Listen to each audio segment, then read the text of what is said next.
Kita semua amat terlebih dari proses lamaran dan pertunangan. Dalam masa proses lamaran telah ditangani oleh lembaga adat dengan cara aturan adat yang ada di tempat ini. Kemudian ditangani proses pertunangan yang ditangani oleh BPJ dan gembala setempat sehingga dapat berjalan sampai ke jenjang pernikahan. Semua ini adalah kerjasama dan doa kita semua, sehingga semuanya dapat berjalan dengan baik sebagaimana yang kita saksikan pada hari ini. Dan kami sangat bangga sekali bahwa kerjasama kita yang baik telah mendukung acara ini. Amat terlebih kita sudah meluangkan waktu yang begitu banyak, mulai dari hari Senin sampai hari ini. Kalau dihitung punya hitung, berapa sudah kerugian Bapak Ibu, berapa sudah waktu yang sudah dituangkan untuk mendukung keluarga besar kami dalam menjalankan acara ini. Dan juga tentunya banyak tenaga, pikiran, bahkan juga pengorbanan harta benda yang ada. Lebih banyak lagi doa-doa yang dipanjatkan. Kami tidak bisa menjawab itu dengan apa yang ada pada kami, tapi kami hanya berdoa. Semoga Tuhan yang punya berkat akan memberkati kita semua dengan kegiatan dan upaya baik kita, dengan hati tulus kita telah membantu kami dalam acara ini.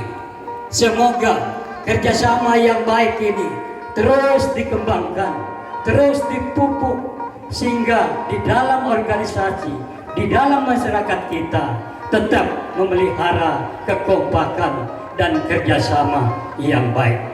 Suatu hal yang kami sangat salut sekali, di mana kita sebagai keluarga besar yang punya perbedaan suku, ras, dan agama yang sangat berbeda, tapi kita bisa mempersatukan itu dengan mendukung acara ini.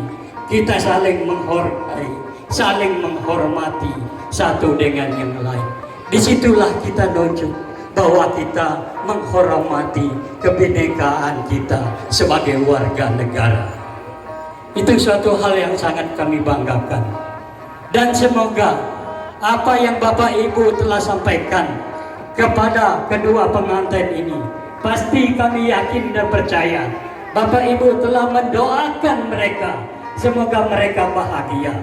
Itulah harapan kami. Itulah yang kami inginkan akan terjadi kepada kedua pengantin. Semoga mereka tetap bahagia untuk menempuh hidup yang baru, membentuk rumah tangga yang baru ke depan. Jadi kami merasa sangat dihargai, sangat dijunjung tinggi dengan kehadiran Bapak Ibu, baik yang dari keluarga besar kita, yang jauh dari sana, yang dari Kaltara, yang kita tidak bisa hitung berapa besar biaya yang mereka sudah sumbangkan untuk menuju ke tempat ini sehingga bisa sampai di tempat ini dengan keadaan selamat. Oleh sebab itu sekali lagi saya ucapkan banyak terima kasih kepada keluarga besar kita semua. Semoga Tuhan akan memberkati kita di dalam menjalani hidup ini. Baik, sampai di situ ucapan terima kasih saya atas nama mewakili keluarga besar kedua pengantin.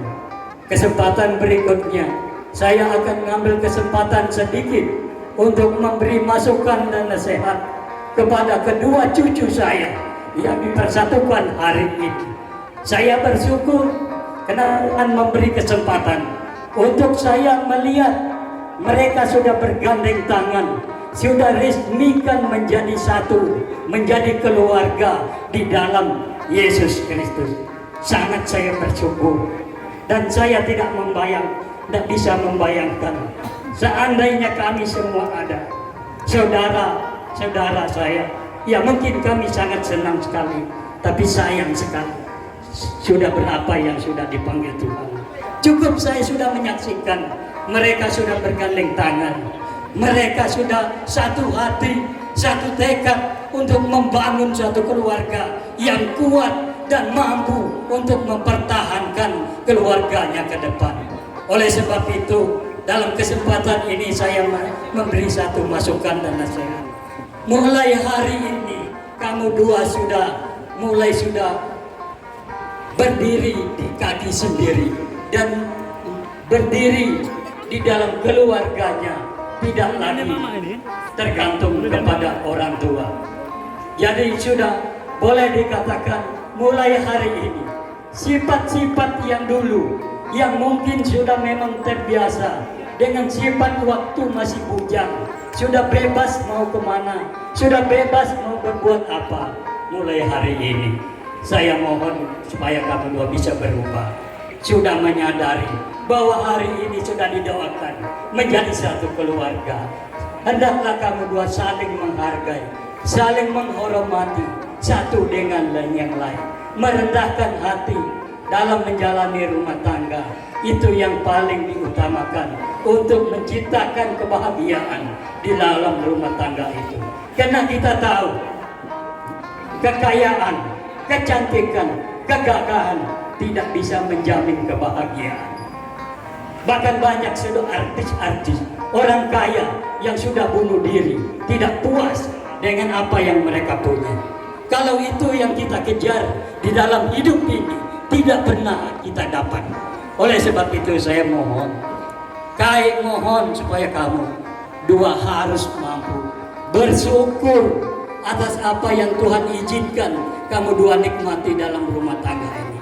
Kami menyadari bahwa tantangan besar yang akan dihadapi di zaman sekarang, karena zaman ini terus berjalan, karena zaman ini berkembang terus, tidak peduli bagaimana kondisi dan keadaan kita.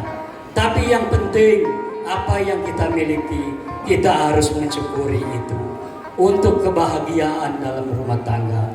Karena kalau kita kejar keinginan demi keinginan, akan tidak bisa tercapai. Dan dari hal kita mensyukuri suatu yang kecil, Tuhan akan pasti mengizinkan kita akan menikmati suatu yang lebih besar dari itu. Jadi kunci utama di dalam menjalani rumah tangga itu yaitu bersyukur dan sabar dalam menghadapi masalah dan cobaan. Karena walaupun bagaimana, semua kita ini pasti menghadapi masalah dan percobaan di dalam rumah tangga. Tapi kalau kita tidak sabar dalam menyelesaikannya sesama pasangan kita, tentunya kita akan bubar di tengah jalan. Tentunya kita akan saling mempertahankan kebenaran kita masing-masing, sehingga keluarga kita hancur di tengah jalan. Itu yang tidak baik. Sabar dalam menjalani segala sesuatu dan saling menghormati dan saling keterbukaan di dalam zaman ini, amat terlebih di dalam mengelola keuangan keluarga. Banyak sekali keluarga sekarang yang sudah cerai di dalam keluarga akibat keadaan keuangan ekonomi keluarga yang tidak bisa dikelola secara benar. Oleh sebab itu saya sarankan kepada kamu dua supaya terbuka dengan keadaan ekonomi keluarga. Berapa sih besar gaji suami? Harus suami terbuka kepada istri. Istri harus mengelola itu. Utama yang paling pokok di dalam keluarga supaya terpenuhi, baru yang lain-lain. Tapi kalau utamakan yang lain, kebutuhan pokok belum diutamakan, sebentar itu akan bubar di tengah jalan. Jadi keterbukaan itu harus diutamakan, komunikasi harus dijalankan secara baik, kita saling menghargai. Kemana kita jalan harus kita pamit kepada pasangan kita supaya kita tahu kemana arah kita. Jangan sampai diam-diam. Banyak orang sekarang sudah dalam kondisi keadaan ekonominya sudah merosot, tantangan berat yang dihadapi, istri sudah mulai berpikir kemana-mana. Pada suatu saat ekonomi keluarga itu melonjak, suami sudah mulai merasa tidak cukup dengan satu istri, mulai dia berpikir mencari istri yang kedua dan ketiga. Makanya saya katakan serba salah dengan keadaan ini. Jadi kita dicoba, kita dites kemampuan kita untuk mengasihi. Di mana kita dites adalah melalui cara-cara yang saya katakan tadi. Pada saat merosot ekonomi, apakah istri masih setia? Pada saat tinggi ekonomi, apakah suami masih setia? Jangan-jangan suami juga nyimpan saku kanan saku kiri. Yang diberi sama istri malah diberi persyaratan yang begitu banyak, dikelola untuk anak, dikelola untuk ini dan itu, tapi yang dirahasiakan tidak diberi persyaratan, dikelola sendiri. Itu yang bisa membuat keluarga itu berantakan sekarang, karena memang zaman yang sekarang sudah zaman yang serba-serbi dan serba praktis dalam menjalani hidup ini.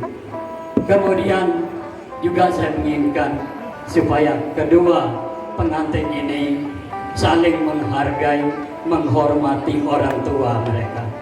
Karena di kiri kanan sekarang duduk 4 orang tua. Kamu dua masih bersyukur karena Tuhan masih memberi izin kepada keempat orang tua yang ada bisa menyaksikan kamu dua bergandengan tangan pada hari ini. Jangan sia-siakan waktu yang Tuhan berikan itu untuk mereka. Kamu dua harus menghargai mereka, menghormati mereka, melayani masa tua mereka. Itu pun tidak cukup membalas budi mereka membesarkan kamu dua sampai hari ini.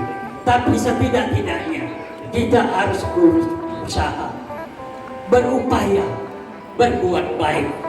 Semoga apa yang kita buat itu yang berkesan di hati orang tua, kelak mereka dipanggil oleh Tuhan. Karena semua kita ini akan menghadap hal seperti itu. Banyak sekarang, orang-orang sekarang saya lihat dalam masa orang tuanya masih ada, mereka tidak bisa melayani mereka dengan kasih. Justru mereka orang tuanya dipersalahkan dengan kekurangan dia. Apalagi kalau dia sudah mengalami satu penyakit stroke yang sekarang memang banyak dialami oleh orang-orang tua. Di situ sudah anak-anaknya saling mempersalahkan dia, saling mengatakan orang tua ini begini-begini, sudah semuanya salah. Tanpa melihat ke belakang bagaimana perjuangan mereka untuk membesarkan kalian sampai sudah bisa dewasa, sampai sudah berkeluarga. Bukan sedikit orang tua yang pulang, yang pergi dengan sedih, tidak dilayani oleh anaknya dengan penuh kasih. Tetapi celakanya lagi, pada saat orang tuanya sudah pergi, mereka muat di Facebook, saya merasa kehilangan seorang tua, saya merasa sedih karena orang tua saya pergi. Hanya mencintai orang tuanya di Facebook saja, tapi waktu hidup tidak peduli, tidak mau mengerti, tidak mau melayani orang tua. Itulah zaman sekarang, sangat kejam di dalam hidup ini. Apalagi dalam kitab seperti ini, sudah pada hari ini sudah ditetapkan sebagai suami istri. Pasti di kiri kanan sudah ada bapak, ada mertua dalam istilah yang kasar. Jangan sampai juga mertua itu dianggap bukan bagian daripada bapak dan mama kamu. Kedua-duanya, keempat-empatnya adalah sama di mata kita sebagai anak kalau kita mau terapkan kasih. Karena itu yang bisa kita buat. Walaupun bagaimana kita sudah kaya, sudah punya segala sesuatu, tapi kalau kita tinggalkan orang tua kita, tidak pernah doa mengatakan surga adalah di kekayaan. Tapi yang saya dengar, surga itu adalah ada telapak kaki ibu dan ayah. Oleh sebab itu ingat, kepada orang tua. Kemudian yang selanjutnya, yang jadi masalah besar di dalam rumah tangga adalah istilah sekarang selingkuh. Sekarang tren-trennya bahasa selingkuh seperti suatu bahasa yang biasa-biasa saja. Tetapi kalau kita lakukannya, pasti sangat menyakitkan, pasti sangat membakar hati. Oleh sebab itu, hindarilah itu. Jangan sampai dalam rumah tangga ada istilah selingkuh. Kalau cemburu tidak apa-apa, tapi jangan sampai selingkuh. Cemburu juga boleh dikatakan suatu yang untuk mengingatkan. Jangan artikan cemburu itu dalam arti kata yang salah. Ada saya dengar di dalam masyarakat, artikan cemburu itu dalam arti yang salah. Karena dia cemburu, saya ceraikan dia. Artinya sudah salah artinya. Kalau dia cemburu, arti dia menyayangi. Kalau dia cemburu, berarti dia tidak mau kehilangan kamu. Kalau dia cemburu, berarti dia masih menyayangi kamu. Itu artinya, bukan sebaliknya. Jadi hati-hati dengan itu. Jadi saya mau harap, saya yakin kita semua juga punya pengalaman seperti itu. Hanya tinggal saya ingatkan saja.